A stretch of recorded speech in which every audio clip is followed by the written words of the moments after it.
Korps Garda Revolusi Islam Iran (IRGC) kembali melancarkan serangan rudal balistik ke sejumlah wilayah Israel Jumat 20 Juni 2025. Serangan ini merupakan yang ke-17 kalinya dilakukan Iran. Iran mengklaim serangan ini paling masif sejak dimulainya konflik terbaru kedua negara tersebut. Dalam pernyataan resminya, IRGC menyatakan telah menghancurkan apa yang mereka sebut sebagai poros kejahatan milik Israel. Mengutip Tribun News, hal itu melalui rentetan rudal yang diarahkan ke berbagai sasaran strategis.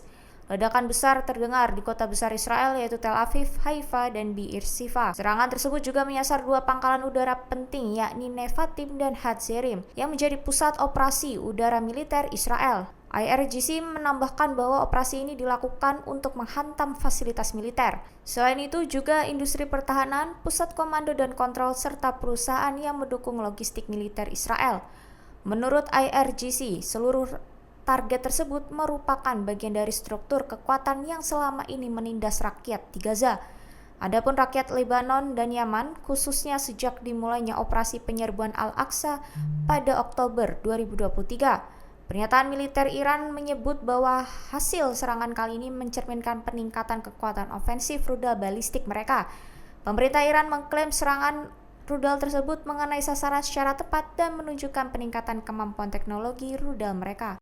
Pemerintah Yordania mengungkapkan bahwa hampir 100 proyektil dan pecahan peluru telah jatuh di berbagai wilayah negara tersebut. Dampak tersebut sejak konflik terbuka antara Israel dan Iran dimulai. Informasi ini disampaikan oleh Direktur Respons Media di Pusat Nasional untuk Keamanan dan Manajemen Krisis Yordania, Ahmed Al-Naimat. Mengutip Tribun News pada 20 Juni, ia menyebut bahwa pecahan tersebut bisa tersebar ke berbagai lokasi. Meski demikian, Al-Naimat menekankan bahwa tingkat risiko di Yordania sejauh ini masih berada dalam kategori aman. Ia memberikan contoh bahwa beberapa kali sirene peringatan berbunyi karena adanya kemungkinan objek terbang mengalami gangguan teknis. Menurutnya, benda-benda tersebut bisa saja berubah arah secara tiba-tiba dan berpotensi menghantam permukiman warga, sehingga menimbulkan kerugian material maupun ancaman keselamatan jiwa.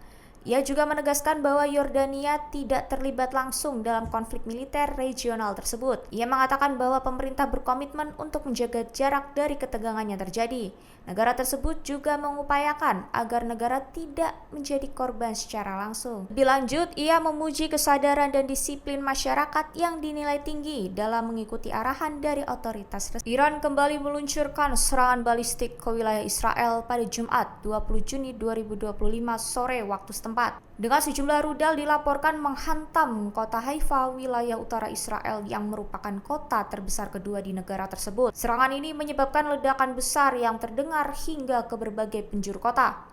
Tentunya mengakibatkan kerusakan parah pada sejumlah bangunan. Salah satu bangunan yang terkena dampak parah diketahui berada tepat di samping kantor Kementerian Dalam Negeri Israel yang berlokasi di Haifa. Pihak layanan medis Israel menyatakan bahwa sedikitnya 2 orang mengalami luka akibat serangan ini. Sebelum serangan terjadi, pemimpin tertinggi Iran Ayatollah Ali Khamenei menyampaikan pernyataan melalui media sosial. Ia memperingatkan bahwa Israel akan segera menerima balasan atas tindakannya tanpa merinci lebih lanjut bentuk respons yang dimaksud. Pernyataan itu muncul tak lama sebelum sistem pertahanan Israel merespons kedatangan proyektil dari arah Iran. Situasi di Haifa dilaporkan masih dalam status siaga seiring dengan meningkatnya eskalasi konflik antara kedua negara. Download Tribun X sekarang, menghadirkan lokal menjadi Indonesia.